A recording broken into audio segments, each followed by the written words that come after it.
He has written a Ph.D. thesis, summa cum laude, on such topics, and he also regularly lectures at Swiss universities in Lausanne, Neuchâtel, and elsewhere. He also regularly publishes and gives conferences. He runs a blog about law and information technologies, and in 2010-2011, he was a visiting fellow at the University of California, Berkeley School of Law.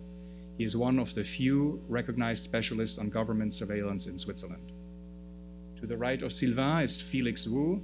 He's an associate professor at Benjamin Cardozo School of Law and also the faculty director of the Cardozo Data Law Initiative. Professor Wu has a dual formation in both computer science and in law. His scholarly interests are wide-ranging and span freedom of speech, privacy law, and intellectual property law. Professor Wu was previously an associate at Covington and Burling and at Fisher Richardson in 2006 and 2007. He clerked for Judge Sandra Lynch at the United States Court of Appeals for the First Circuit. At the University of California in Berkeley, Professor Wu was recognized with the Annual Review of Law and Technology Award for the Best Note, and he was an associate editor of the Berkeley Technology Law Journal. He has written a doctoral dissertation on auction design and published several articles on this topic. Last but not least, our moderator for tonight, Nathan WESSLER. Nate is a staff attorney with the ACLU's Speech, Privacy, and Technology Project. He handles cases involving free speech and privacy issues with a particular focus on threats to the Fourth Amendment rights posed by new technologies.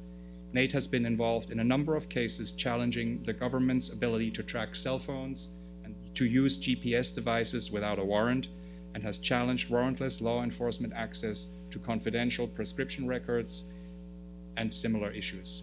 Before his current position, he was a legal fellow at the ACLU's National Security Project, where he sought transparency and accountability for targeted killing and challenged unlawful detention at the US prisons in Bagram and Guantanamo. Please give our panelists and our moderator a warm welcome and join me in thanking Diane Attal for organizing this event. Thank you very much.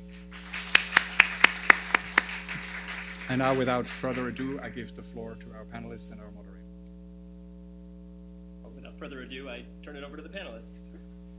So just, sure, on format, well, I will get that later, but we'll spend the first 40 minutes to an hour hearing from our three panelists, and then we'll turn to a discussion for about another 40 minutes, and then open it up to questions. So I think there will be much to think about and discuss. So please. Sure, thanks Nathan. So what I thought I might do for the next 10 or 15 minutes is really just lay out what I think are some key questions and some metes and bounds to the landscape of privacy and security law in the United States. And many of these issues, of course, are going to be issues in the EU and around the world. I've been practicing privacy law probably since 1997, which is when I first became a federal prosecutor. One of the first cases I worked on as a federal prosecutor involved a series of criminal prosecutions that our office brought against stores, actual storefront businesses in the New York City area that were known as spy shops. And at these so-called spy shops, anyone could walk in off the street and buy little mini cameras, recorders, listening devices, bugs, and all types of really cool James Bond-style surveillance equipment. As you might imagine, these stores were frequented by a range of clients, shall we say, some of whom had completely innocent intentions, some of whom had less than innocent intentions. Many of these stores were used by drug dealers, by criminals, and by people who were engaged in a host of illegal activity that they were using bugs and other listening devices to help facilitate. Under a federal law known as the Wiretap Act, which once upon a time was an obscure federal law that nobody except weirdos like me used to read, but now everybody is studying the federal wiretap laws. Under the federal wiretap laws and state wiretap laws as well, it's a crime to eavesdrop on other people's phone communications unless certain exceptions apply. And it's also a crime to use the fruits of what you gather illegally for illegal purposes. And it can also, in some circumstances, be illegal to traffic in devices which are used primarily for the interception of communications, be they oral, in person or electronic. And so one of the first cases that I worked on involved a range of court-executed search warrants designed to seize evidence from these buildings and prosecute the owners of the businesses. And who would have thought that back in 1997, privacy law would be at the forefront of a criminal prosecution, but it was. And I mention that because it was my own first personal experience with privacy law, and also because it kind of introduces everyone here to one of the key statutes in the area, which is the Federal Wiretap Act. Of course, that's just one of a range of federal and state laws that govern privacy. If you wanted to catalog all of the privacy laws in this country, we could spend a day or more doing that. As many of you know, the United States approach to privacy law is fragmented, which is a nice way of saying a mess. Privacy laws exist at the federal, state, and local, indeed even at the county level. I learned a few years ago that Westchester County, which is a county to the north of New York City, one of the 63 counties of New York State, through its county legislature, passed a wireless security, privacy and security law. The law says that if you operate a wireless hotspot, which makes itself available to the public, you must do two things. One, you must post a privacy notice telling people that there are inherent security and privacy risks associated with wireless transmissions, and two, you must have a privacy and security policy governing your operation of that wireless hotspot. And if you're a business that does not comply with the law, you're subject to fines of thousands of dollars a day for non-compliance. Do we have any Westchester County residents here by any chance? We have one, right? So when they're not raising your property taxes, the Westchester County legislature is legislating privacy and security law. Again, I picked two examples at complete opposite ends of the spectrum: a federal statute with criminal and civil penalties, a local county ordinance which has just civil penalties. In between those, there are a range of other privacy laws. There's privacy tort laws, there are data privacy and security protocols, there are sectoral laws that govern the privacy and security of people's information. Anyone who's been to a doctor and had to fill out a poorly photocopied form that they couldn't read knows that there are laws governing patient information, and everything in between. In many cases, violations of these laws can result in civil damages, injunctions. In some cases, they can result in criminal prosecutions as well. Regulators are not only found on the criminal side, enforcing violations of the Wiretap Act, but also on the civil side. The Federal Trade Commission, the New York Attorney General, and a range of other attorney generals have very robust privacy enforcement groups within them, whether it's in an internet bureau or some other part of the office that enforce a wide range of privacy rights violations. So if you're a business that operates a website and you say something that's not true in your privacy policy, you may very well be breaking federal law, the Federal Trade Commission's Section 5 Act, as well as the New York State Unfair and Deceptive Trade Practices Act. If you're taking information online from people under the age of 13, from kids under the age of 13, without their parental consent, you may be violating federal law that governs the collection of information from people like that. So I think when we talk about privacy law, security law, surveillance law in the United States, we need to be kind of specific about what we're talking about. Are we talking about the government getting our information? Are they talking about the government getting our information from us or things that we own and hold? Or are we talking about the government getting information about us from third parties that we give that information over to? So are we talking about that? Or are we talking about individuals or businesses getting information from and about each other? Or are we talking about companies and organizations getting information about and from their customers and consumers, right? So I think those are kind of three big buckets. I'm sure there are more we'll talk about in a moment, but those are three big buckets of privacy law, which frankly I spend every hour of my professional life now with. I'm a full-time data privacy and security lawyer, and I think each one of those has fascinating, interesting questions attendant to them. To dial in on just one, and then I'll turn it over to my colleagues, happy to answer any questions, obviously. To dial in on one, which is a very, very robust and hot topic of debate, focuses on the first one, which is how the government gets information from and about us. I have a lot of experience with this because, again, for 10 years I was a prosecutor. Part of my job was to investigate crimes and people who commit crimes, and as part of that, to get information about those people, from people who those people were in confederation with, as well as from the third-party service providers that those people used either to discuss their crimes, further their crimes, or commit those crimes. And many of those, as you might imagine, were electronic service providers like internet service providers, web hosting companies, server farms, as well as email service providers and social network providers. All of you, or some of you in the room, are probably familiar with some of the recent debate about the government's access to call detail records, as well as the content of people's information, what the metes and bounds of those should be as it relates to FISA, the Foreign Intelligence Surveillance Act, as well as ECPA and the Stored Communications Act. I'll talk a little bit about the criminal side of the house. Happy to answer questions on the intel side of the house in a bit. But on the criminal side of the house, I think really the friction point comes down to what you believe and what you think should be the reasonable expectations of people's privacy in data that they are not physically in possession of. That they're not physically in possession of. So for many years, it's been the law that if you have data or information, your papers and effects, as the Constitution might say, in your possession or custody, or in some place where you have a reasonable expectation of privacy, a locked container, a hotel room, the trunk of your car, if you have a reasonable expectation of privacy in that information, even if it's not in your personal possession, but if you still have a reasonable expectation of privacy in it, the government is generally speaking going to need to get a search warrant on probable cause in order to get that information from whoever has it. On the other hand, if you don't have a reasonable expectation of privacy, then the government is not going to need a search warrant on probable cause in order to get that information. And there have been a number of cases on this. Most recently, they've culminated in the Section 213 call detail records litigation. But a number of cases even before that have really tried to grapple with that question. One of the leading cases in the area related to bank records and what people's expectation of privacy should be in their own financial information when they give that information over to a bank in the form of account information, canceled checks, and the like. And for many years, the rule has been that when you provide information like that to a third party, to a bank, or to a third-party service provider like a bank, the government doesn't need a search warrant. It can get that information from that third party from a subpoena, using a subpoena, a regular grand jury subpoena or an administrative subpoena, or in some cases, in rare cases, even a simple request.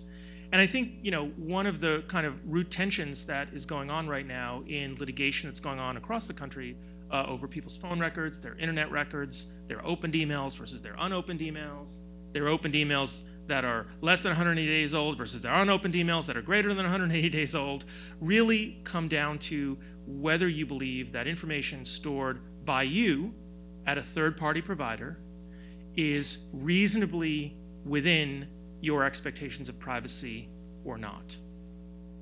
And most people would say that if I share private information that I'm going to commit a crime with Professor Wu over coffee and cookies afterwards, that the government shouldn't need a search warrant to get that information from Professor Wu. Or if I write out a note while SYLVAIN is talking about how I'm going to commit a crime, and I give that to Professor Wu to hold, and the government finds out that I've given some communication to Professor Wu, most people would feel that the government probably shouldn't need a search warrant to go ask Professor Wu for that. That maybe all they need is a grand jury subpoena. But do our expectations change? Do our reasonable expectations change when we're not talking about individuals communicating one-on-one like me with Professor Wu, but when we're talking about information that's stored at these third-party providers that are more like internet service providers, right? And does it matter if the internet service provider is not a Google or not an anonymous Amazon or a Hotmail or a Yahoo, but is Professor Wu's internet service provider that he set up to service 10 accounts of his friends and family? Whatever the rules are that we come up with for ISPs, I would submit to you, have to have principal distinctions made and honest intellectual integrity applied to them. And if you're not going to apply those rules to Professor Wu's internet service provider, and I don't mean to pick on Professor Wu, But anybody today can set up an internet service provider. Anybody can set up a hosted exchange email service provider. There are companies that will provide you with email functionality that are really one-man, one-woman operations. So then the question becomes, where do you draw those principal distinctions, right? Because most of us in the room want the maximum degree of protection for our emails sitting at Gmail. But most of us in the room are probably very comfortable with the government not needing a search warrant to go ask Professor Wu for the note that Joe DeMARCO slipped him. So I think that's where kind of one of the friction points comes down in that first bucket. And I'll turn it over to my co-panelists. Happy to talk about any of the other pain points that I deal with on a daily basis.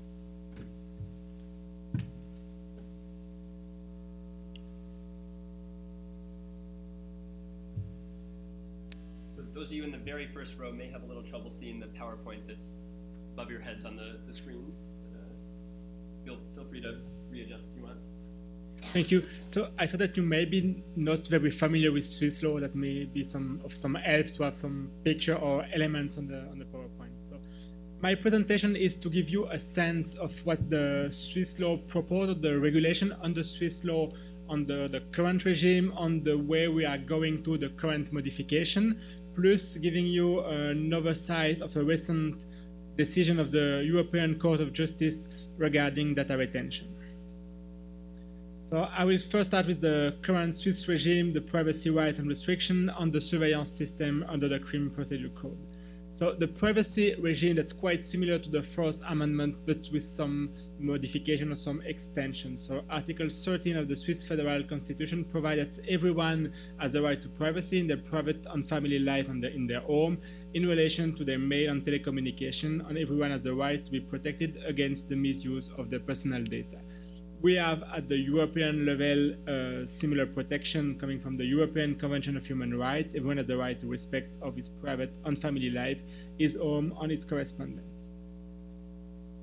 Then this right may suffer some limitation on how those rights may be restricted. That's provided by Article 36 of the Swiss Federal Constitution. That's provide first that they should have a legal basis. It must be justified in the public interest for the protection of fundamental rights of others. It must be the standard of proportionality on means and ends, and it may not violate the essence of the fundamental right at stake.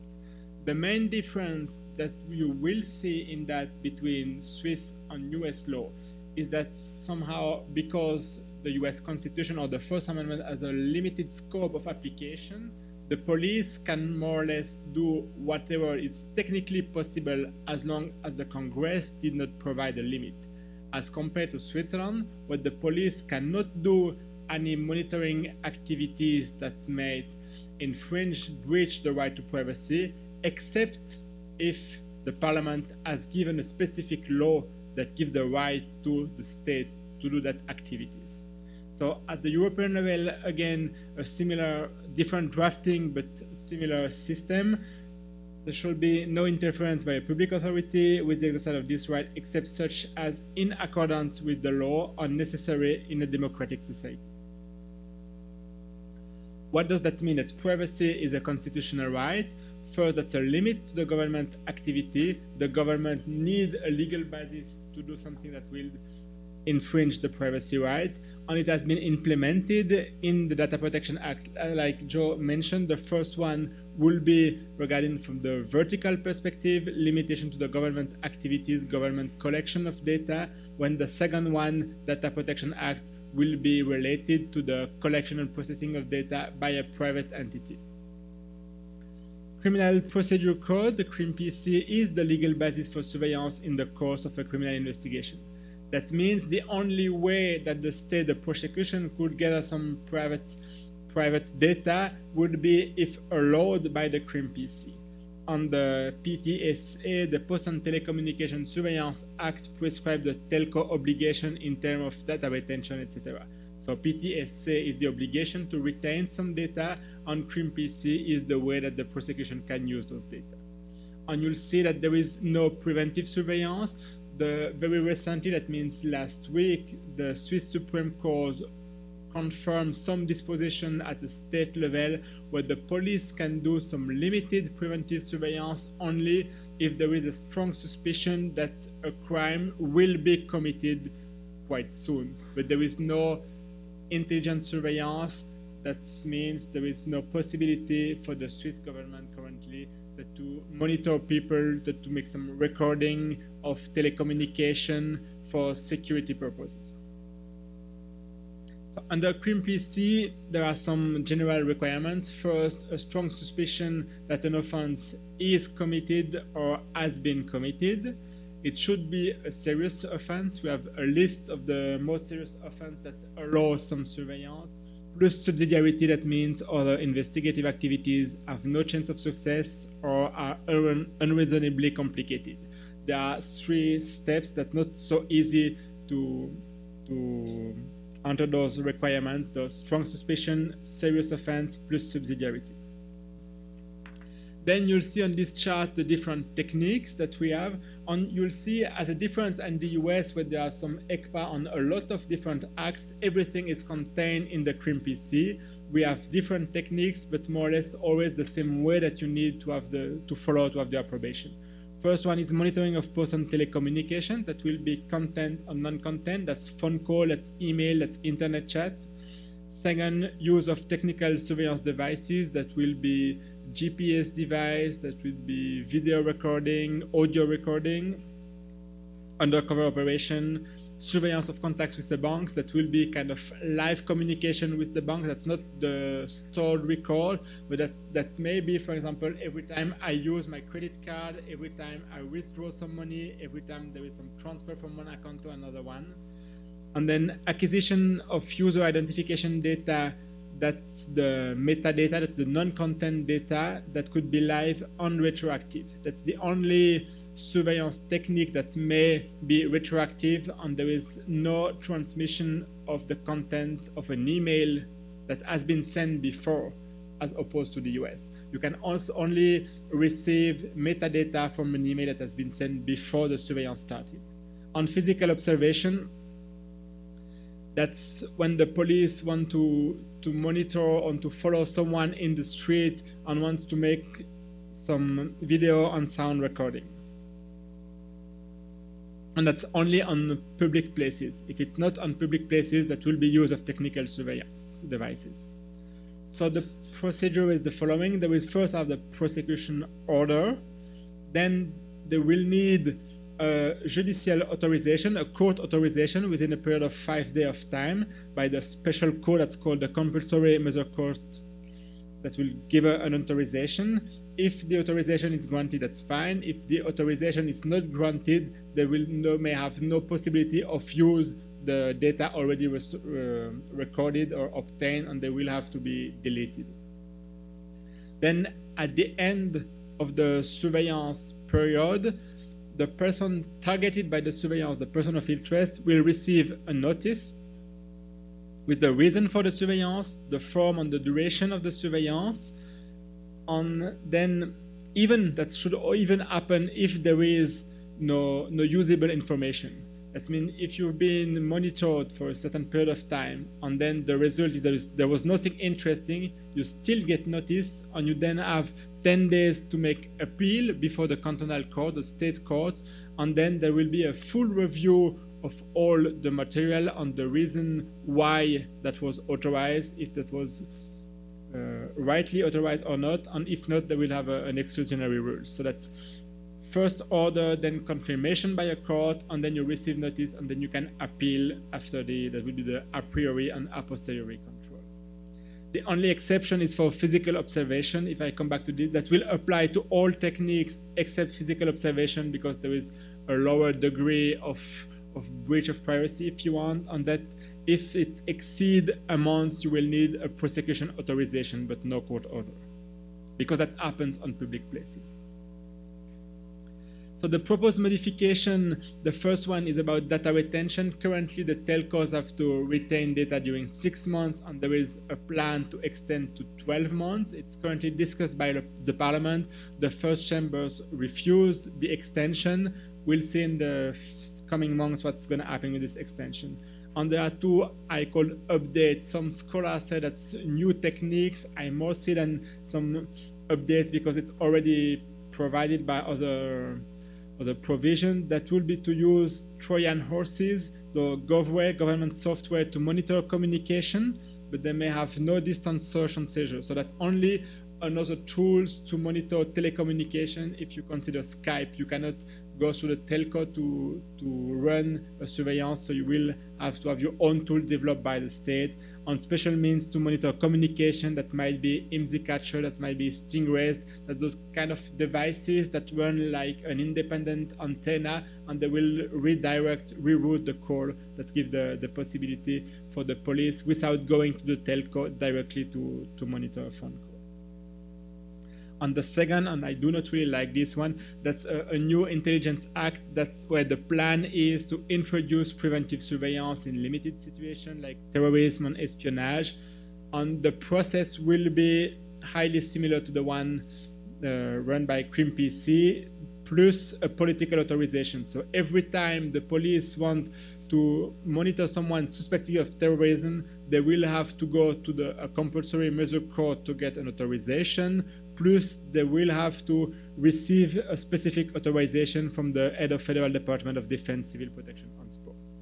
That will be discussed by the Parliament also in the next months, but I'm not sure it's gonna pass the Parliament because they will have quite a lot of opposition like they used to have in the former proposal the last 2 or 3 years. But even though if it should happen and be accepted, you'll see that there is a very limited possibility to use it, and there is quite a strong control. That's not an authorization that could be granted every 3 months or 6 months for every kind of surveillance, but it should be focused on one person that will also receive notice at the end. If for security reasons you cannot provide notice because you suspect someone from terrorism, we do not get any result, but you don't want to provide notice because there is still an ongoing investigation, in such case there is no result that can be used and that can be kept. And then the last point at the European level, this cancellation of the data directive. So there was a directive in Europe that prescribed that all telecommunication providers should retain all metadata during a period of time depending on the country from 6 to 24 months. By a judgment of the Court of Justice of the European Union from April 8, 2014, the court declared invalid the data retention directive, completely void. That means that's a complete and retrospective annulment of the data retention directive.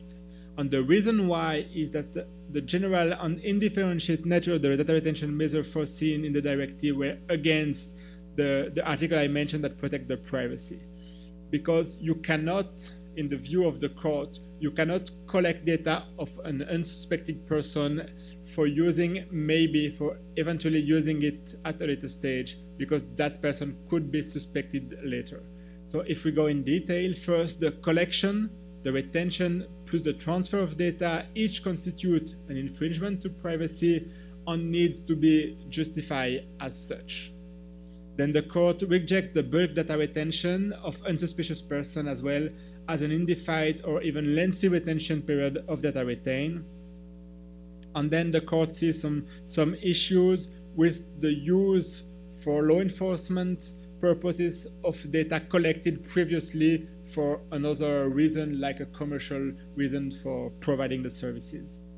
And also the court regret the lack of procedural rules limiting who can access the data, how the data could be processed and used. And there was a reason for that, because the European Union do not have power to legislate on the use of the data.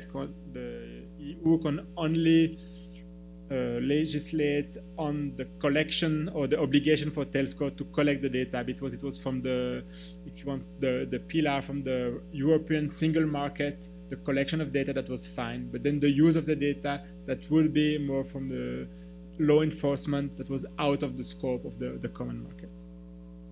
So to keep it simple, it's not possible to establish a link between the data retained and a threat to public security, bulk retention of data of unsuspicious person for the later use for law enforcement is not in line with the European Convention of Human Rights and the Charter of European Union. So national measures transposing the directive need to be amended. Some countries did. Some countries like UK decided to adopt a new law with similar provision.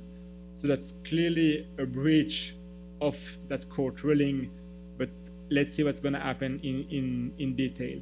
And so if the governments and parliament of the member state do not change the national data retention system after the judgment, there's always ways to challenge national law before court or also before the European Court of Human Rights. So we probably will see a lot of case laws coming in the next months.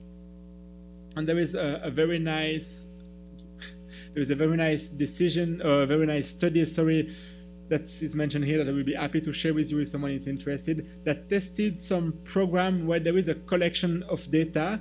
Among those, there are the passenger name record proposal at the European level, but also the EU-US passenger name record agreement. Or also there are 7 systems that are listed there. And in those cases, the study arrive at the conclusion that there are fundamental compatibility problems, in particular when it comes to undifferentiated bulk data collection, and that the same issue, if the court said that the telcos cannot collect data of unsuspicious people for later law enforcement use, you will have the same issues when you collect passenger name record and you transmit to a foreign government for maybe eventually later use on the law enforcement. So we have the same problem in some international program like between EU and US, but also at the pure EU level. And back to Switzerland, there's no formal consequences because Switzerland is not a member state, but Switzerland is a signatory of the European Convention of Human Rights, on which the Parliament should consider the extension that I mentioned before from 6 to 12 months in the light of that court ruling, and probably reduce it to 1 month or completely cancel any retention obligation. But the Federal Council in Switzerland consider there is already effective procedure rules on that strike, but that does not mention the problem of the proportionality and the purpose, the fact that we are collecting data that are unrelated to a particular threat. The Parliament will have to decide soon, and we'll see what's going to happen. But there's also already one court, so there is one case before a cantonal court when someone sued the government for the collection of the data, and we're going to see what's going to happen with that. So probably they won't have very interesting ruling because they're suing the government, and they should probably more sue the telecommunication provider that is collecting the data, and they will have no reasoning at the ground of the question, but more a procedural avoidance of the answer. So as a conclusion, in Switzerland we have a quite of simply and good judicial oversight of all kinds of surveillance measures during criminal investigation. Currently, there are no preventive surveillance possibilities for security reasons, but there are some plans to extend data collection and data retention period that will be incompatible with the European Convention.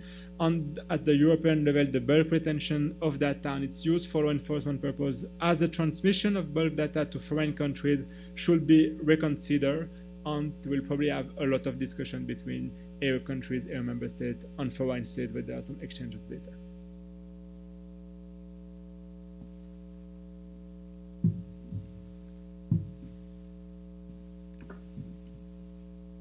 Okay, so my fellow panelists here have hopefully given you some sense of the lay of the land, both with respect to U.S. surveillance law and Swiss surveillance law, touching a little bit on EU with respect to the ECJ decision. So I want to zoom out a little bit here. I'm not going to talk so much about the details about any one of these systems, but instead I want to make 2 main points. One, a point about tools, and another point about theory or rationales. Okay, so first on tools. And what do I mean by tools? So there are a lot of different kinds of proposals, and I think being able to put the US and Swiss examples next to each other, or even just thinking about some of the different kinds of disputes that we've seen recently, as well as the dispute that arose with respect to the Data Retention Directive, I think highlights the ways in which there are a lot of different policy levers, as it were, a lot of different ways of changing the scope and nature of any given surveillance or any given surveillance authorization or surveillance law or something of the sort, right? On the one hand, we might try to distinguish between something that we're going to call content and something that we're going to call metadata in one sense or another. This might be, for example, the the distinction between the bulk telephone collection, telephone records collection, or the 702 program in terms of, in that case, actually collecting the contents of communications rather than simply the to-from information. So we might try to distinguish, for example, along those lines. One thing that I think that the data retention idea suggests is that we might distinguish between data that is being held by the government, collected in bulks in order to be able to, for the government to be able to hold this large corpus of data, or data that we simply tell private parties to hold on to, right? In either case, of course, the whole reason for doing this, either on the part of the government or on the part of the government telling the private parties that they have to do this, is presumably to maintain the existence of this data into the future, right? The concern, presumably, on either end, with either technique, is that otherwise the data disappears, right? And so that's what the government says. The government says, look, if we don't either, on the NSA side, collect all this information now before we necessarily know which is the actually good stuff and which is the bad stuff, or in the context of data retention, at least force the private companies to hold on to this data, right? The data will be gone by the time we actually come around to finding a use for it. But notice that there are at least two different techniques that are both potentially aimed at a single goal there, being held by the government, collected and then being held by the government, or being held by private parties. You might also think about decision makers. Who's deciding in this system that any given activity is in fact lawful at any given point, right? What kinds of decisions are being made by executives, by those who are trying to prosecute crimes or investigate crimes, by intelligence agencies? What kinds of decisions are being made at the judicial level, right? What kinds of decisions are being made either before the fact or after the fact, as SYLVAIN was pointing out, right, in the Swiss system? You can imagine judicial intervention either in terms of requiring a warrant or other similar kind of process before the actual surveillance, or trying to determine the validity of the surveillance after the fact. Okay, but one way or another, we can think about different points in the process in which decision makers might potentially have a say. And then we can think about, well, what is the scope, either in terms of time or in terms of the number of people involved, or in terms of the targeting versus bulk collection of information, right? There are lots of different dimensions along which we can think about the scope of the data that is actually implicated by any given surveillance program. Some of them are going to involve, for example, longer or shorter periods of time. Data retention, for example, often has as a key parameter, well, how long are you actually going to hold on to this data? Alternatively, you can think about the question of whether or not bulk collection is ever permissible, or whether the data that's collected or implicated in one sense or another has to be targeted in some way. And then when you start targeting, of course, you can target at lots of different levels. You can target at the level of, well, this is the level at which there's some sort of investigation or some sort of investigatory interest, or targeting at the level of, well, we have probable cause to believe a crime has been committed, right? There are lots of different ways, too, that we can think about targeting. So I want to think a little bit about all these different levers, these different tools. And the first thing I want to notice is that we really need to be thinking about them all in combination with one another, right? We can potentially be selecting different points along each one of these spectrums, right? We can potentially select broader scope but narrower time, broader scope and more judicial authorization, narrower scope but more discretion on the part of intelligence agencies to do what they're going to do, perhaps more private retention of data rather than government collection, but on the other hand, a longer duration or something of that sort, right? These are all different things that can be potentially traded off against each other. And I think, in fact, I guess I'm not so clear on whether or not the ECJ has really decided, for example, that data retention and or bulk collection and or any one of these individual aspects of what was then the current data retention directive are inherently problematic. So I'm not so sure. I mean, as I read the decision, it seems to me leaving open the possibility that, for example, greater judicial oversight could suffice within the context of some kind of bulk collection program, or not even collection program, bulk retention program, that the door is not closed on the possibility of bulk retention at all, but that the particular parameters being selected, or that had been selected in the EU's data retention directive, were themselves problematic. That you couldn't do all of these things along all the directions for this long, for this many people, with this little judicial oversight, and have that be compatible with the rights under the Charter or under the Convention on Human Rights in Europe.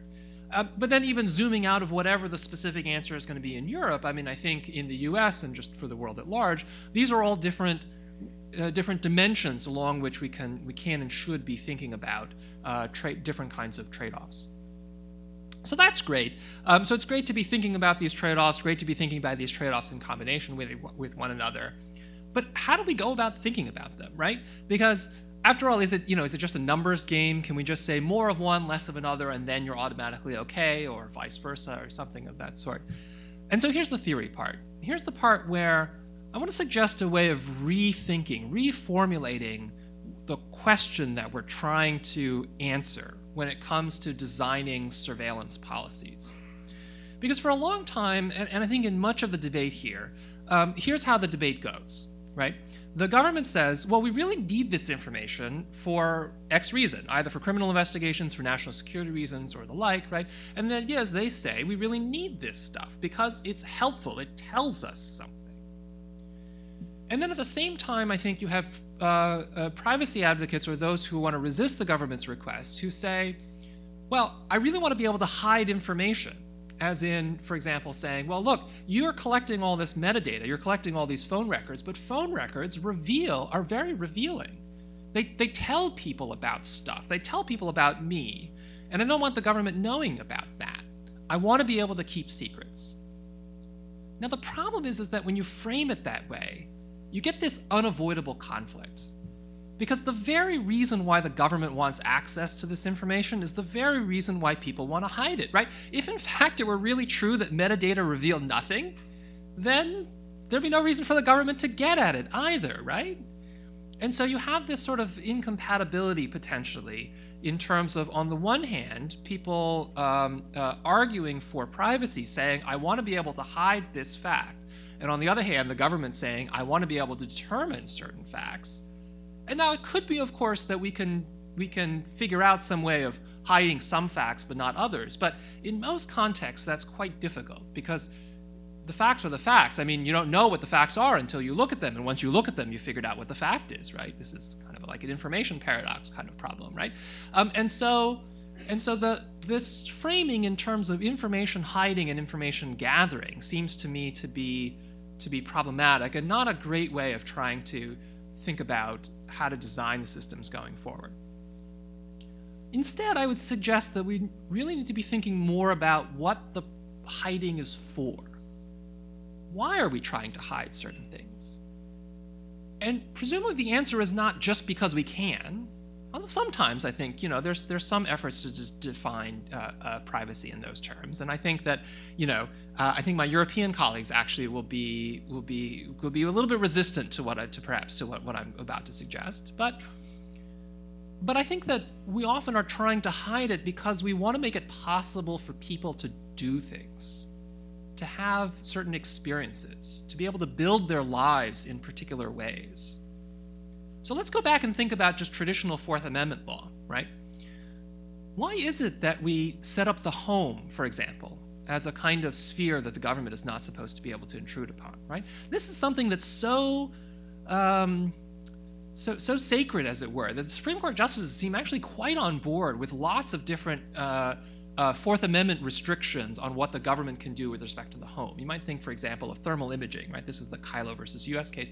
The Supreme Court there talked about the fact that it was the home that you were targeting the thermal imager at. It seemed to be important that it was the home. Why do we care about the home so much? Well, one idea might be that we care about it because it provides a place for people to retreat to. It provides a kind of repose.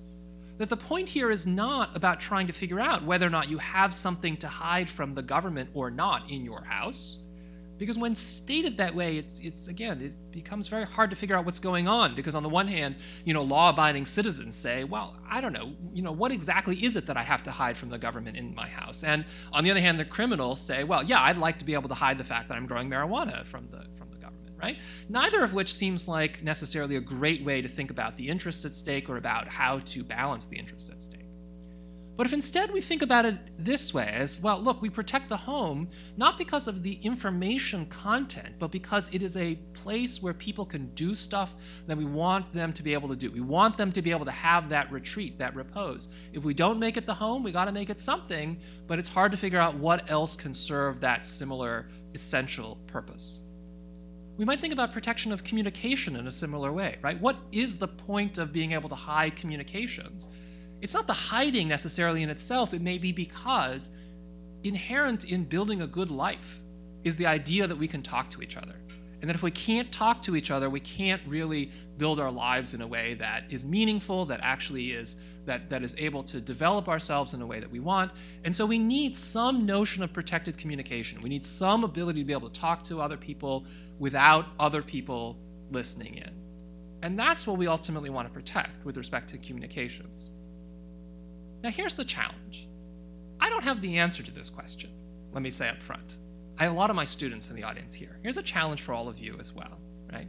And everyone else in the audience. But what more is there? Because I think there really is more. And I think many of the modern cases about surveillance are pushing on this idea of what more there is. Why is it that we think that it's problematic for the government to have access to bank records or financial records, or GPS location information, or lots of other things about what we do in the world? So in my framework, I don't want to frame it as, well, it's because it reveals something about us and we want to hide that information. I'd rather think about, well, what is it that we want to enable people to do? In what sense do we want them to be able to build a good life that requires us to be able to protect that information from being revealed? Now, I've asked that question, right? And I've asked it almost as if I'm about to tell you the answer, but I don't know. I'll say forthrightly, I don't know. But I think that's the right question to ask. And so my challenge for all of you is to think about that, is to try to figure out, well, what is it that we want people to be able to do beyond having a place of repose, beyond having the ability to talk to each other in frank and honest ways? What more is it that we want people to be able to do, and in what sense then is that connected to setting a surveillance policy about what kinds of transactional data, all the third-party things that Joe DeMARCO was talking about, how is that going to then help us think about the right way to adjust each one of these surveillance policy levers, each one of these tools, so as to set up the system and make it possible for people to do that thing I have not yet defined. So I'll leave that as my challenge. So why don't we just continue from there and start discussing this question, try to flesh it out a little bit. I think we have a couple of really helpful frameworks to start thinking about this. The primary government collection versus collection from third parties that Joe was setting up, the question of metadata versus content, and on the question of metadata versus content, that's one way that people often talk about this division between the contents of communications and all the other stuff that's that's sort of floating out there that might be less sensitive. But Joe and SYLVAIN, do you want to take a crack at sort of answering this question? Do the contents of phone calls really reveal more about this area of protection we want to have than information about who you're calling and when and how, or where you are when you make the call? Sure. I mean, look, at one level, at one very simplistic level, sure, the content of a communication does reveal a lot more than the fact of how long a communication occurred, the nature of the identity of the parties engaging in the communication, and the format of the communications. But I think Professor Wu is exactly right, and I think he's exactly right, because the joker in the deck of all of this is technology, right? So in addition to all of the very normatively difficult questions and really fundamentally philosophical questions about why we're engaging in this debate, at the same time all that's going on, there's a joker in the deck, which is technology.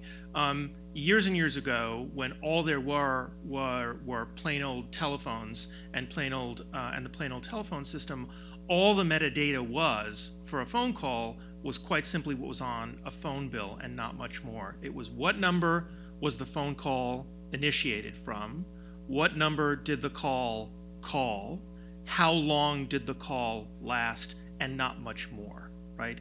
But now, because of the new communication modalities that we have, there's a whole lot more metadata packed into there, and a whole lot more information other than the actual content of the communication in and of itself that's carried along with the communication, and the ability of technology to sort, sift, and massage that data so that you can then start seeing emerging, almost magically really, these patterns of connectivity if you have a big enough data set, right? I mean, that's why the government wants everybody's call detail records, is because when they have everybody's call detail records, not the content of what you said, but everybody's call detail records, if they suspect that Joe DeMARCO is about to commit a horrific act of terrorism, and they have really good reason to believe that, if they have everybody's records, they will pretty soon have a good idea of who the people are that Joe DeMARCO is most closely in communication with.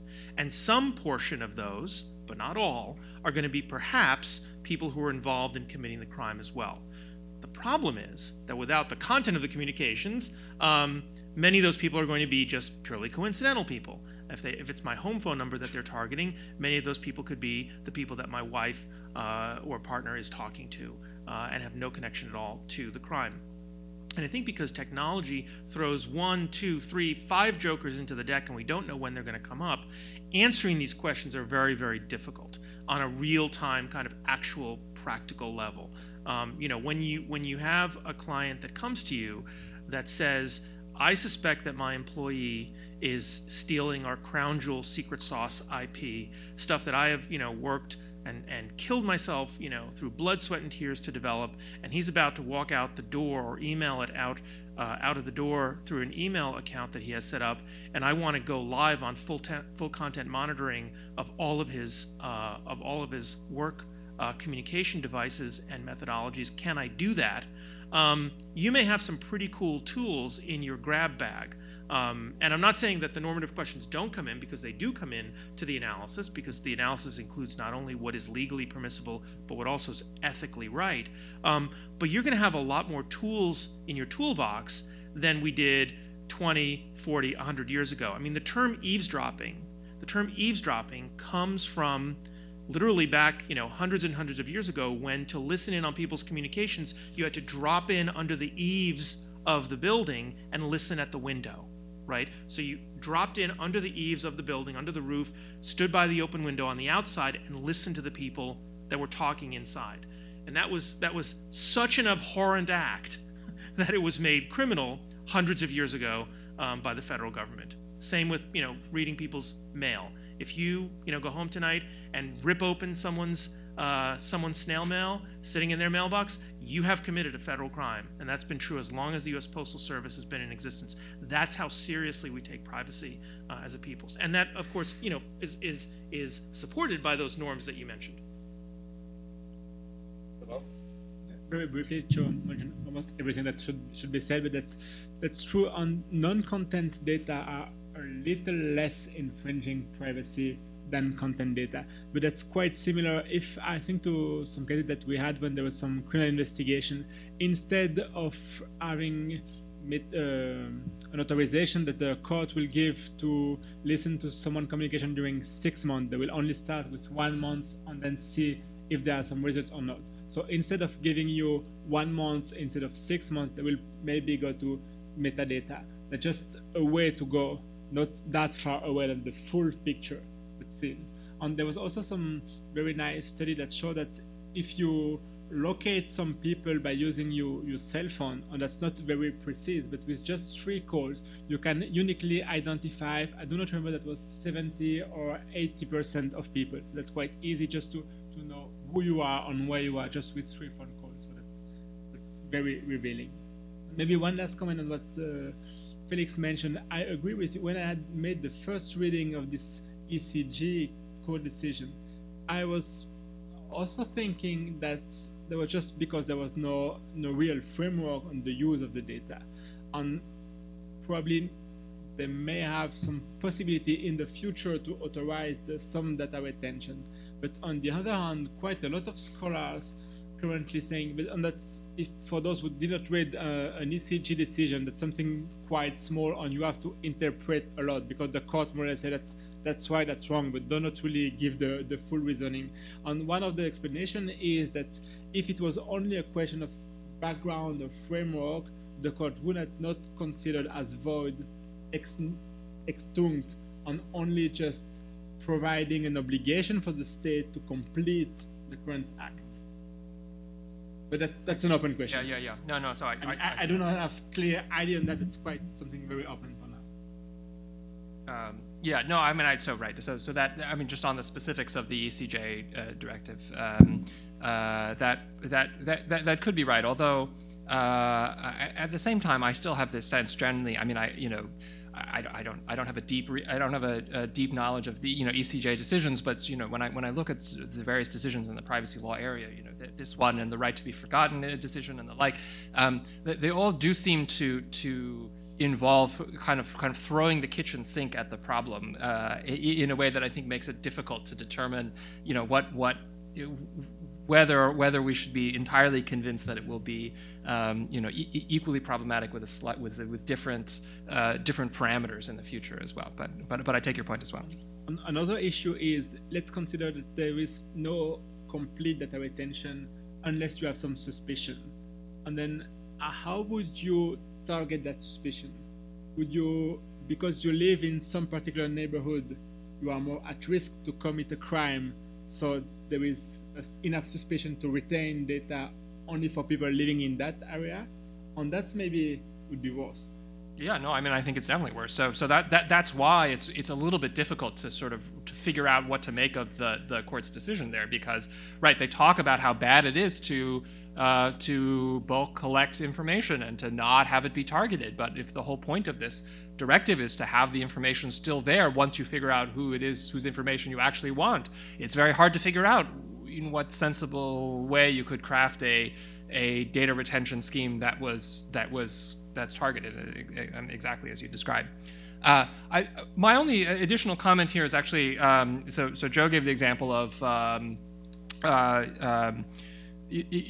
is it that the NSA is gathering all of this, bulk gathering all this metadata? One possibility being, well, once they know that Joe is likely to be committing a crime, this is his example, right? Not mine. So then they can use it to sort of trace out the networks and the like, right? But of course, if they know it's quite likely that he is or is about to or did commit a crime, then they might well be able to then get content in that case too, right? And so arguably part of what they're trying to do with this is several steps back of that, right? Is in fact be able to use this not to trace Joe's links once they know that Joe is the one who's going to who did or is going to commit a crime, but so they say presumably to figure out who's committing crimes in the first place, right? Which at least in the theory of this involves taking that large data set and potentially doing things like running data mining algorithms on it, right? Trying to actually look for patterns in the data from the perspective of the data as a whole, right? And so to the extent to which that's what they're engaged in, that's the sense in which it's not going to do it for what the NSA says they're doing this for, to be able to just collect targeted information, right? The whole point of those kinds of algorithms is to be able to bulk collect and then run data mining algorithms on it. Okay, that doesn't answer the question of whether that's a good or a bad thing, but at least that's hopefully laying on the table what it is, at least one of the things that they're trying to do with this data. Right, although that it presupposes that the government can actually use the data, right? I mean, we're living in this world of big data now, but the Privacy and Civil Liberties Oversight Board, in its report on Section 215, concluded, number one, that the program actually hasn't worked effectively to do what it was supposed to, which raises a question: what should the government be doing? Is the bulk collection actually useful? As a former prosecutor, how much is too much? It depends what you mean by bulk collection, and Professor was exactly right. I gave the most benign example, And I think everyone, when it comes to the collection of data or bulk collection of data by anyone, whether it's the government or by corporate America, should really put on their skeptic's hat and ask some very pointed, tough questions.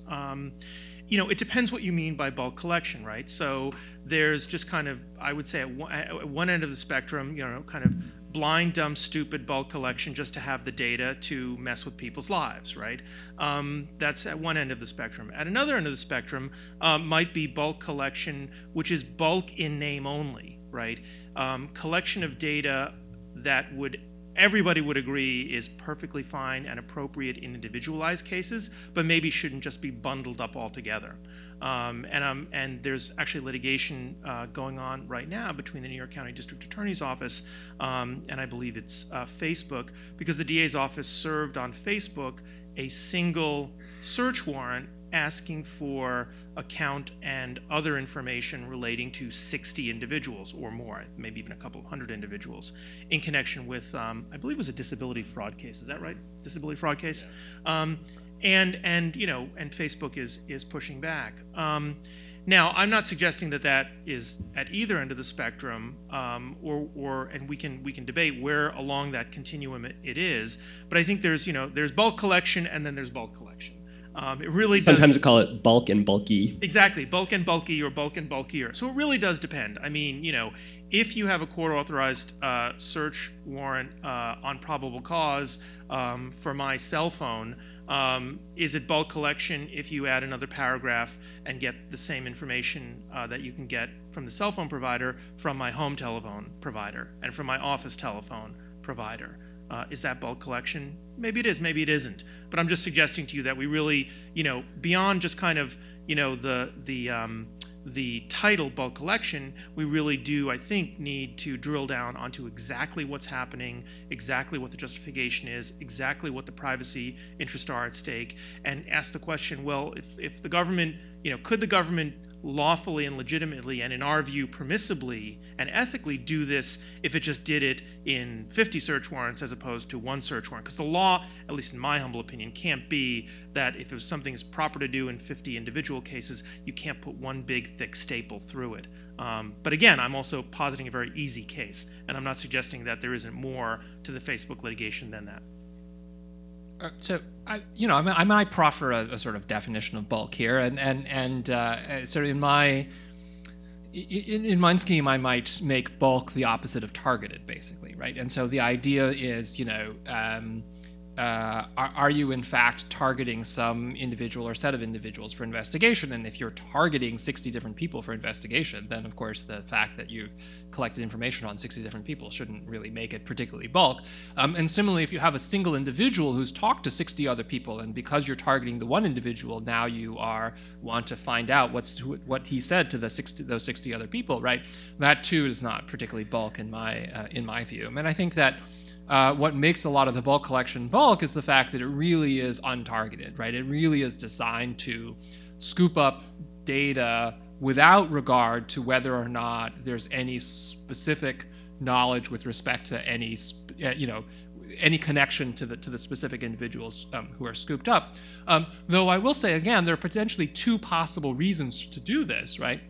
You can do it because you're afraid that otherwise the data will go away by the time you figure out who to target, right? Or you can do it because you actually think there's value that you can get out of analyzing the data as a whole, even just to figure out who to target in the first place, right? So that was the distinction I was making. But I think both of those are still bulk in a way that is sort of the opposite of targeted in the way that I'm suggesting. And that raises the question of, when does the harm of surveillance that we sometimes worry about actually happen? Right, and the director of national intelligence, Clapper, famously was caught up testifying before Congress and was asked by Senator Wyden, "Does the NSA collect data about millions of Americans?" And he said no.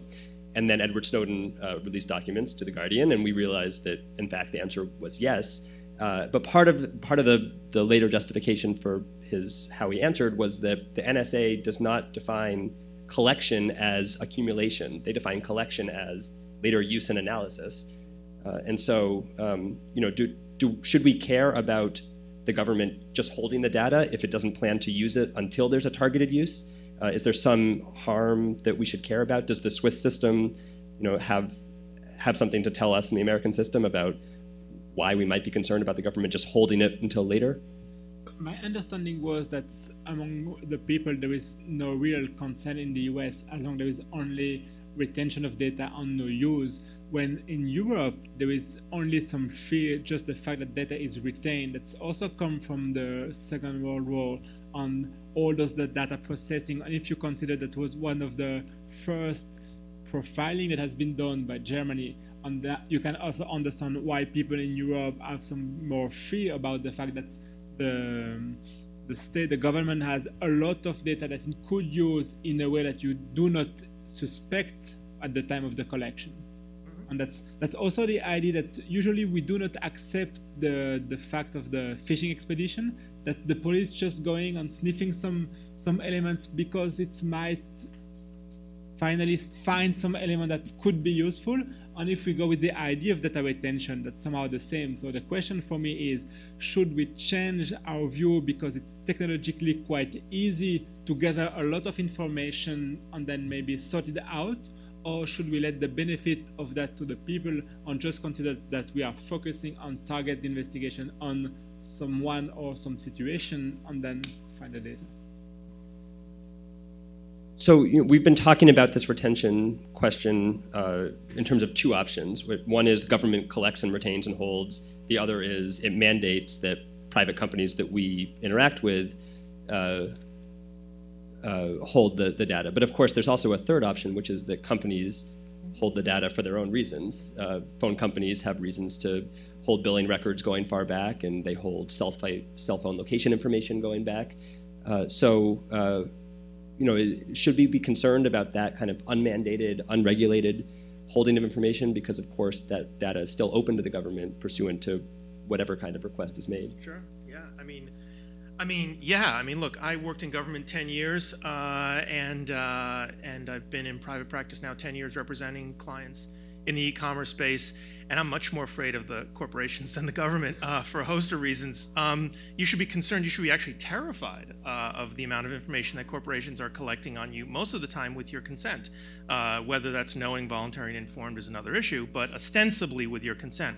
So you should definitely be concerned. And to your question, should we care that all this collection is going on, even if there's no harm? I would say, heck yes, we should care. I mean, it really does trouble me that major search engines can go back 10 years and see what my searches are. That terrifies me. It terrifies me that the government can, if they want, in some cases, collect vast amounts of data on me. Again, I will tell you there are probably a lot more restrictions on the government's ability to do that than on corporate America's restrictions on their ability to do that, and that should be the case because we should perhaps hold the government to a higher standard. And as to when any harm occurs, I actually do think that there is a harm that occurs when the collection takes place, even if no one ever looks at the data. And that's not as crazy a notion as you think. I sometimes defend companies in regulatory enforcement actions. One of them that I worked on recently was an enforcement action involving a potential violation of the Child Online Privacy Protection Act. The client innocently sent an email to some 12-year-olds that had tried to register for the site, and all the email did was contain information that could be found on YouTube and on the company's publicly available website. There was absolutely zero harm to any 12-year-old as a result of sending that email communication to them. But nonetheless, the reason why the Attorney General brought that investigation was because the mere fact of the collection of that information, that communication with the child, in a sense, hurts everyone's privacy. It hurts the ecosystem. It hurts civil liberties. So I think even as a former government official and as someone who is generally generally kind of in the middle on these debates, I would say you definitely should care. And yeah, there is a harm that we probably could trace back to Magna Carta. It's our civil liberties. Back to the question of should the government retain the data or the third party like the telco provider.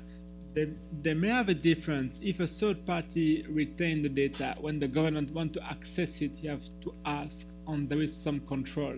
I can decide if I want to notify the customer before I provide data to the government or not. I can challenge the government order that could be warrant, that could be subpoena. So that's a limit. And the second limit is if you have different databases with some data that the government need to request an access to one, on the second, on the third one. There is no direct connection. If the government maintain all data, it can make a lot of connection without giving you notice and knowledge of those connections.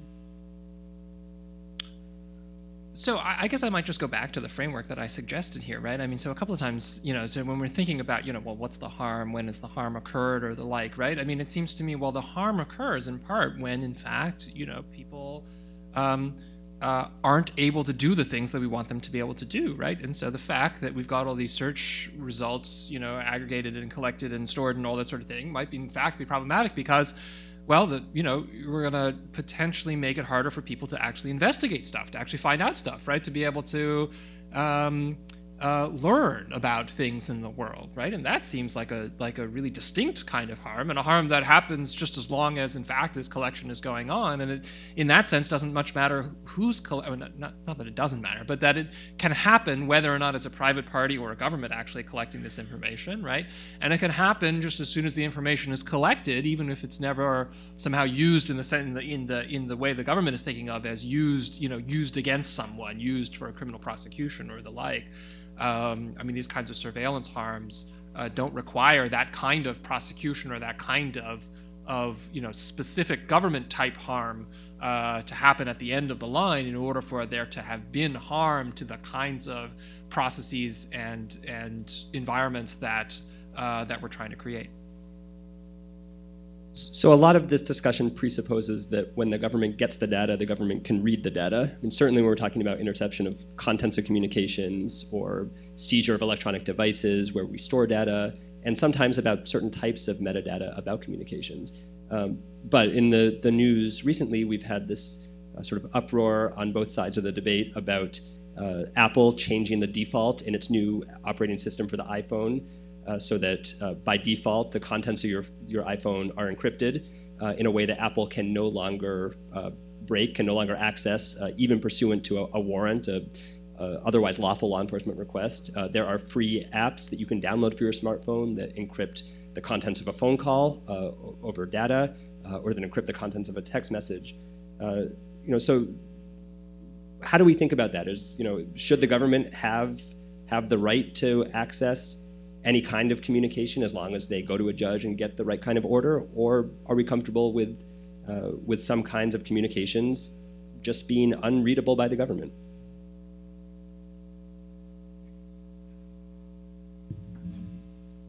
Me? Okay. Yeah, I mean, this is hard, right? I mean, it's hard because on the one hand, the government says quite frankly, I think legitimately, right? I mean, there are some kinds of information that we ought to be able to get access to, and I mean, you can imagine, right? Let's take it to the extreme, right? Let's suppose that in fact everything is encrypted all the time with unbreakable encryption, right? And not just content. I mean, you could encrypt the metadata too, right? I mean, you could encrypt all sorts of stuff, right? And so it's true that at some point, of course, then. Then we have effectively the technology being able to dictate the surveillance policy, and so that might be problematic in that sense. At the same time, I mean, we've had encryption for a long time, and as you say, I mean, you can download these apps, right? There's nothing that new about the apps that you can download to do all this sort of thing, and the idea that you ought to be able to protect your communication from intruders, right, without it necessarily being that you're specifically trying to prevent the government from learning about something, also seems quite legitimate. So I guess what strikes me about some of the recent debates on this is that it seems to be a lot about the defaults, really. That really what's going on is not about the availability of the actual encryption systems or the like, or the actual fact that some things are now encrypted and some things are now unbreakable, but just a question of how much, right? How much of the stuff moves from from one world into the other. And so I take it that the real complaint isn't really one about that there now exists something that's unbreakable. The real complaint is that we may be moving to a world in which that becomes the default, and in which I think the fear on the government side is that that becomes the whole thing, the way that I sort of described as one extreme possibility. So I don't know. It's hard for me to tell whether or not the government's fears are founded there or not. With respect, so we've got specific kinds of systems that have that work in specific ways. I don't know. Does this mean that in fact that everything is going to move to all encryption all the time? I'm not sure. You want to? I think you're exactly right. Look, it's hard to answer that question because we're never going to know what crimes we could have prevented had those defaults not been turned on. And you're absolutely right. Encryption's been around, and strong encryption has been around for a really long time. But people had to jump through hurdles and have a really high degree of commitment in order to fully enable it. I once had a case where we executed a search warrant at someone's home, court-authorized probable cause search warrant at someone's home, and grabbed their laptop. We brought the laptop back to the lab. And the agent said the subject made no statements whatsoever. We found nothing else other than a single laptop. We brought the laptop back to the lab, and the agent said, the laptop's encrypted. There's just no way we're going to be able to make this case. Now, of course, I knew that encryption is all encryption can be broken with enough desire and computing power. And I said, it's not unbreakable. Just tell me how long it's going to take you to break the encryption on it. And they came back to me a couple of days later and said, we talked to the guys in the lab. It's going to take just way too long. We're just never going to be able to make this case. It was against a master hacker. I said, look, I know that, because I've read up on this, that there's no such thing as unbreakable encryption. It just takes, a lot of time and effort. I said, I want to know how long it's going to take to break this encryption. They said, listen, why don't you just come down to the lab? So I went down to the lab and I met with the lab director at the FBI lab here in New York. And I said, look, I don't mean to, make your life difficult, but this guy's a master hacker. We really want to bring a case against him. We just, we have an authorized, court-authorized search warrant to search this laptop, and it authorizes you to break the encryption. How long is it going to take you to break the encryption? He said, well, we ran some calculations because we knew you were coming over, and if we dedicated a Cray supercomputer to nothing but breaking the encryption on this computer, it would take about 4 times the age of the universe to break the encryption. When's your trial? And I said, well, no trial date has been set, but I think it will be within 4 times the age of the universe. And we couldn't make that case, and this hacker got away with it. So we're never going to know what cases we can't make because we can't break the encryption. And my own personal view is, assuming that you have lawful process to get at the communications, I personally don't have much of a problem making people jump through some hoops to irrevocably and unbreakably encrypt it. I think encryption by default is some ways of just a question of security. That makes sense for me. Then the question is, should we have a backdoor for the government to access that data? And that's probably a different question.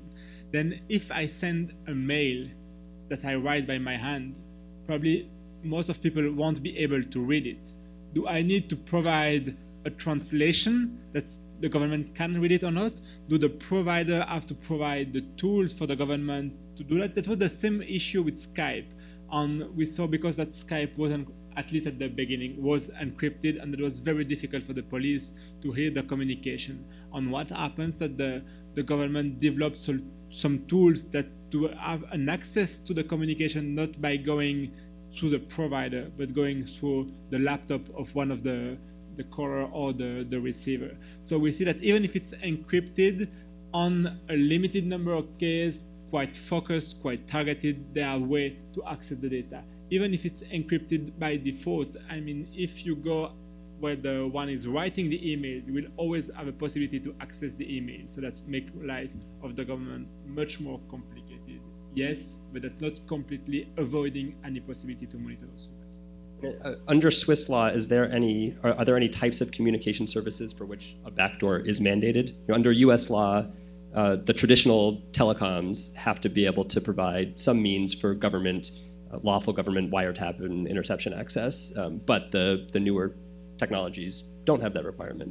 What's the state of the law in They have Switzerland? no backdoors. The only obligation is to provide the information in the hands of the provider. So they will have to provide the noise or all the encrypted data to the government, and then the government will have to work on it. So I'll just point out a couple things.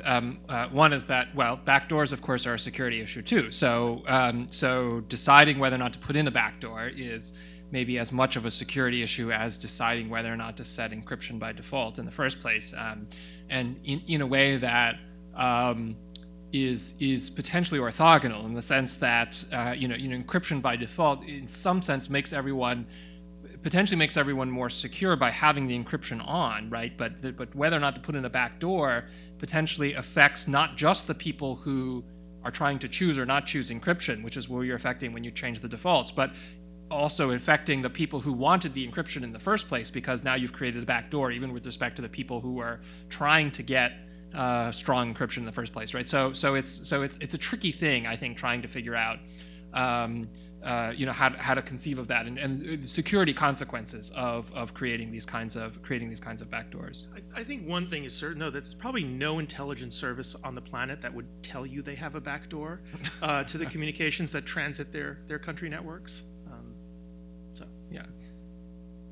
What we don't know. So one more question for me, and then let's open it up to questions from all of you.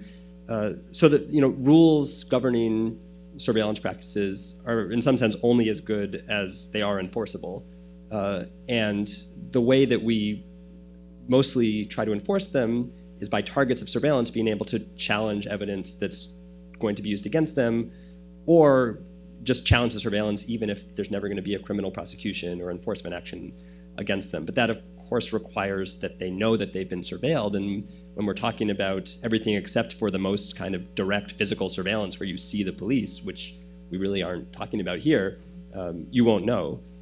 So maybe, SYLVAIN, could you start by talking a little bit about the notice, a little bit more about the notice requirement under Swiss law, and then maybe, Joe, you can talk about the current notice requirement under the Electronic Communications Privacy Act. Sure. And also to mention that under Swiss law, if a police officer is doing some surveillance that is illegal, that's a crime itself. So it could be convicted for having surveyed someone. That's quite not often in other countries. So this notice, it's mandatory to provide notice if you want to use the results.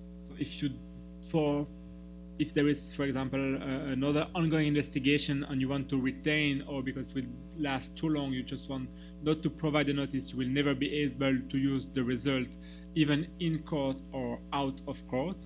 On the way it is, that's at the end of the surveillance, you will receive a notice saying how long, for what kind of reason, in which matters you've been monitored, and then you should have the list of the elements, or at least an access saying that they are in this phase, and you can go to the court and have a look at the elements, and then you can appeal before a separate court that will review all the process from the point of view, not that, okay, now we have some results, some evidence that was right, but just from the point of view at the beginning, was there enough suspicion?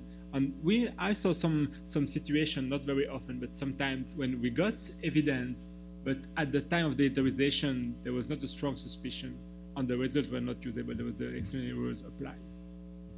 So under U.S. law, there's some notice to people who are the subject of surveillance with regard to wiretaps and information collection that are real-time, prospective going forward. If, for example, you've been the subject of a telephone wiretap, at the end of that wiretap, you should get notice. With regard to historical collection of data about you, past emails that you sent or subscriber information, there's a lot less notice. Mainly that's collected through 2703 court orders, which have provisions in them for the government to delay notice to the subscriber upon a showing to the court that it delayed that notice, if not delayed, would jeopardize the investigation. With regard to grand jury subpoenas that obtain information that's historical information, the government typically will request that the recipient of the subpoena not provide notice, but there's actually no legal requirement that the recipient of a grand jury subpoena not notify the subject of that subpoena. So there's some notice. I personally think there should be more. apropos of what we spoke about earlier, even if most people wouldn't do much or change their behavior or feel even terribly concerned about the fact that they were the subject of government information collection against them, I still think it's a good idea. So I think there's limited, probably could be more. Most people probably wouldn't do much with the information, and I think that it probably wouldn't be too burdensome for the government to provide it, again, assuming there are carve-outs for the timing of the notification such that it wouldn't unduly interfere with an ongoing investigation. Okay, why don't we open it up to questions from the audience? Yeah.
Maybe I'll start with the last one first. Well, that's surely one thing that we might care about, right? But it might not be the only thing, right? I mean, in the sense that you can imagine collection for nudging purposes, but you could also imagine collection that ultimately results in, for example, chilling effects that themselves are problematic, right? So of course I agree that might be one thing that we're worried about, but I wouldn't think that everything necessarily everything can be reduced to that.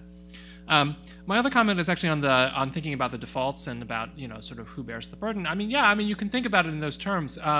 At the same time, though, while it's absolutely true that like terrorist networks are probably very good at just employing encryption all along the way, at some point, though, most of the time, most people involved in any kind of criminal or terrorist activity have to talk to somebody outside of their network, right? And so there, I think it does make a difference whether the encryption is turned on by default or not, because the weak link is potentially the party that you're talking to on the other end, rather than the person directly engaged in the criminal activity. And so I think that I think it has the potential to, in that sense, make a big difference, because it could well be that the party at the other end may not even necessarily be trying that hard to resist whatever it is the government's doing. Like they're not the ones at the center of the terrorist cell or whatever. But on the other hand, they've now, you know, been consorting with terrorists, and so therefore, on the other hand, they're not exactly going to be like willingly giving over their information either. So I don't know. I'm not so convinced that the argument that the criminals are all sophisticated enough to do this anyway settles the question of what difference the defaults actually will make.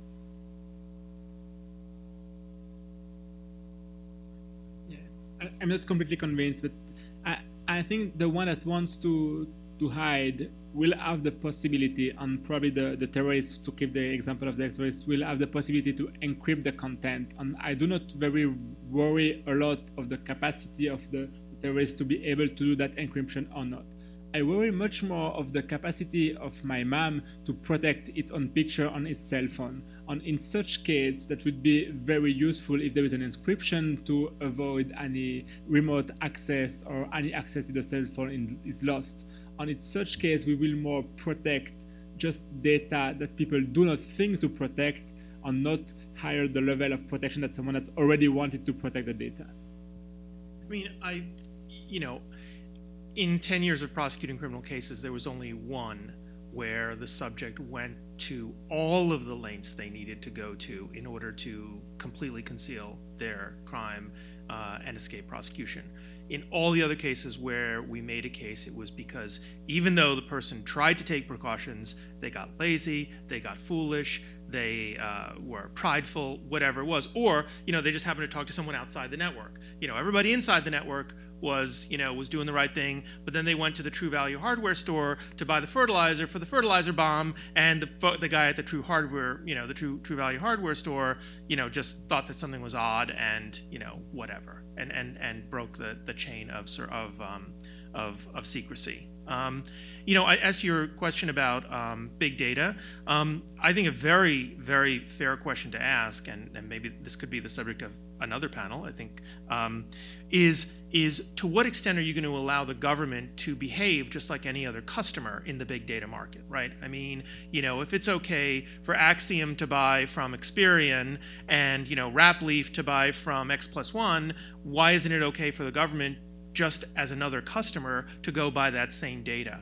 And I'm not suggesting, again, that I have the answer to that, but increasingly, government will be getting a lot of data, particularly if the public debate goes in certain directions on the law enforcement and intel side.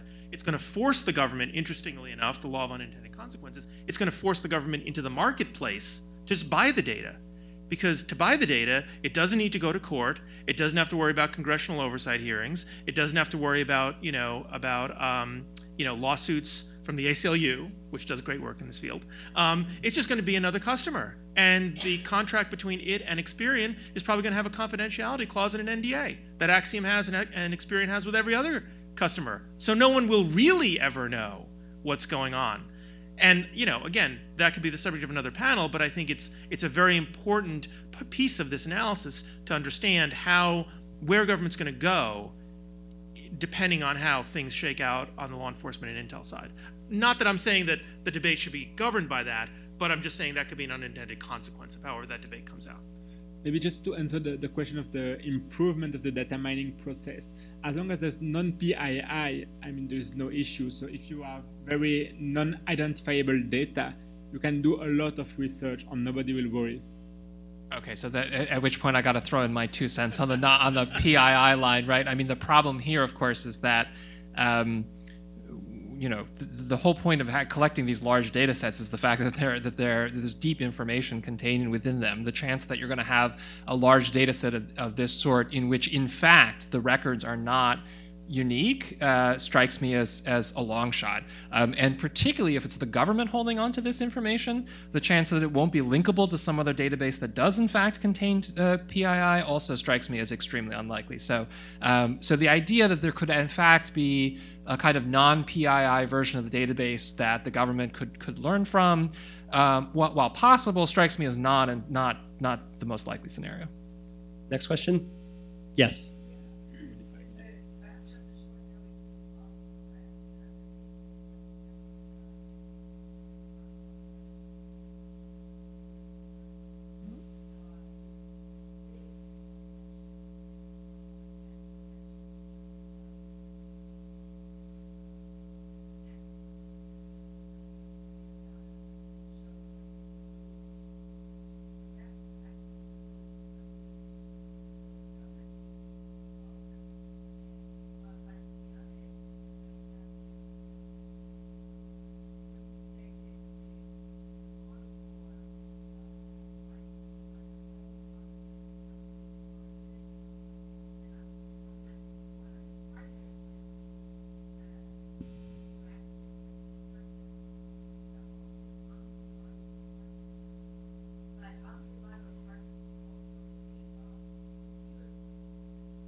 So just two thoughts, one slightly flip and then one more real.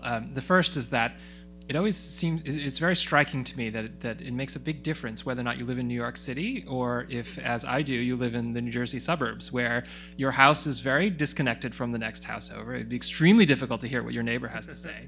And then when you want to get around from place to place, you drive your own car, right, from place to place. And so there's no possibility for another car driver to hear the conversation that you're having with your kids in your back seat.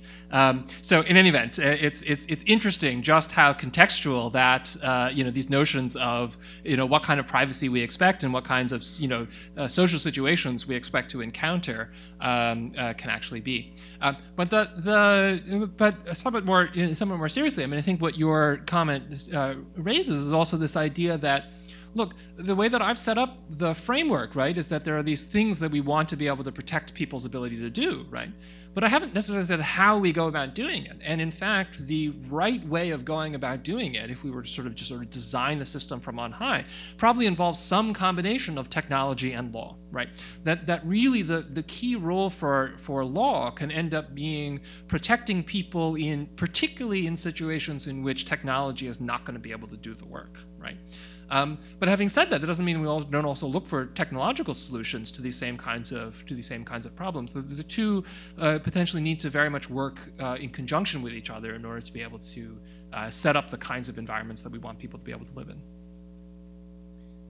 I mean, I think we also should keep in mind that that when it comes to the nature of the home, while we are rightly concerned about government intrusion into the home, increasingly with the explosion of the Internet of Things, we are going to be inviting in surveillance and data collection devices into our home as members of our family, right? So it's going to be our Nest, our Fitbit, our refrigerator, which communicates with our Fresh Direct account so that the milk arrives on time, our dishwasher, our thermostats, our louvered blinds, our entertainment systems, our HVAC systems. The list is going to go on and on, all of which are going to be continually communicating with us, probably through our smartphones, using intermediary providers, which themselves are going to be storing data along the way. So, it's right to be concerned about the government's knocking down your door, but right now there are a lot of these little devices knocking at the door saying, let me in, I can make your life easier, and I'm going to collect a whole lot of data, and don't ask too many questions about what I'm going to do with it, or where I'm going to keep it, or who I'll give it to, under what circumstances, or whether I'll notify you, if the government asks for it. I mean, these are like, they're like members of our family and will increasingly be so. And wait till the robots come. I mean, that's a whole other story. So we are almost out of time, so time, I think, for one last question. Two more questions then. So why don't we actually take these questions together? So you, and then we can answer them all at once.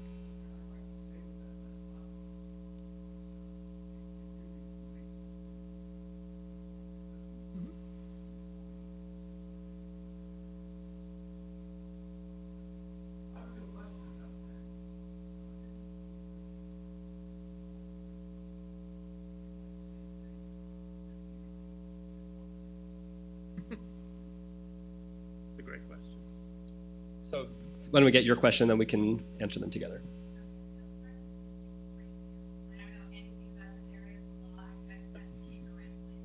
Us too, we just showed up.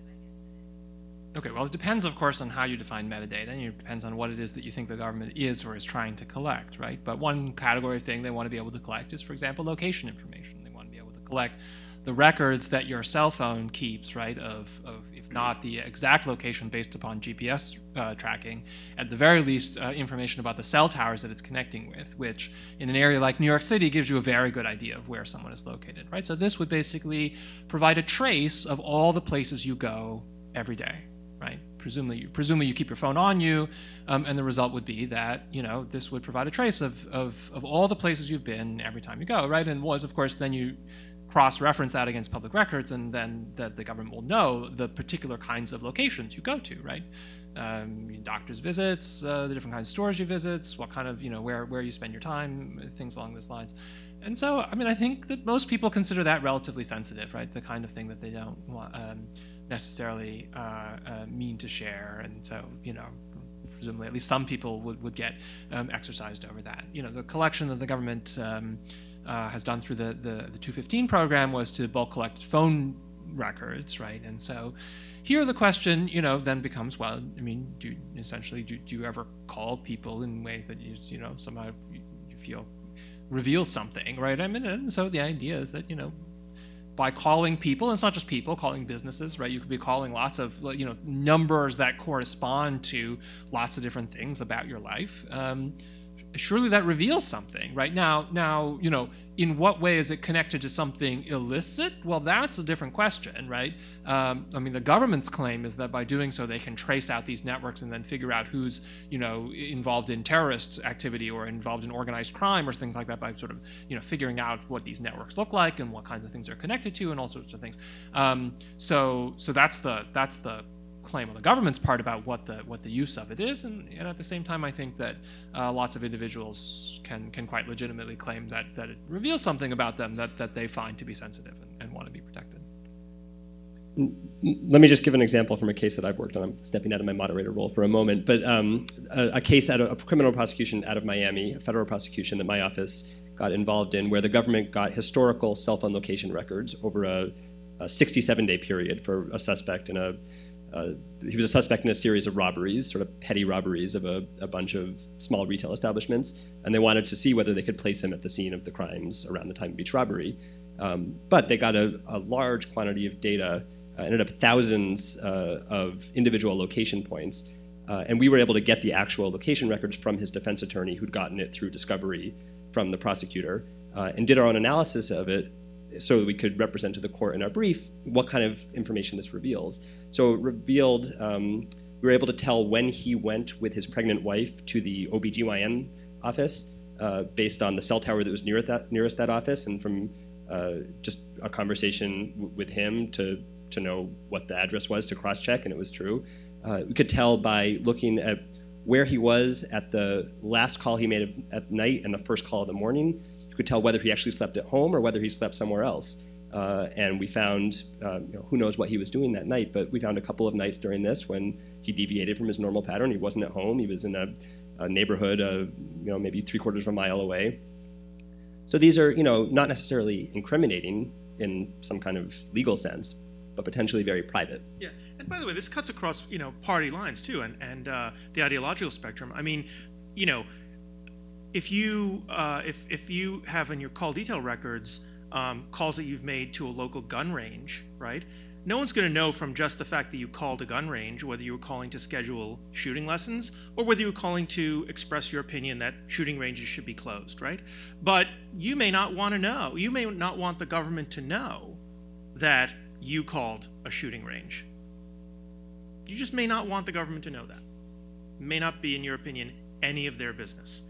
And so, you know, it really can and should cut across ideological lines because it's a civil liberties issue. You know, it's not about who you called; it's the fact about, you know, who knew what you called and what process they need to get that information. I mean, they do need process right now. It's not like they can just ask the phone companies for it. They need process. The question is, do they need more process? And that's really what we're debating. And I'm sorry, I've lost track of the first question.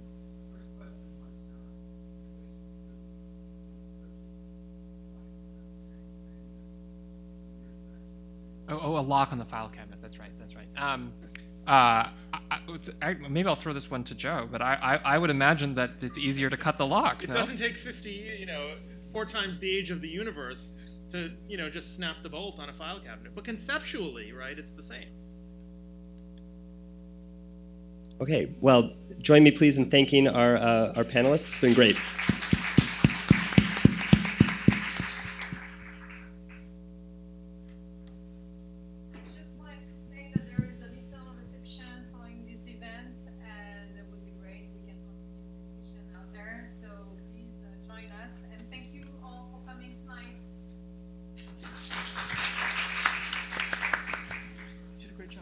So much. It was really wonderful. Really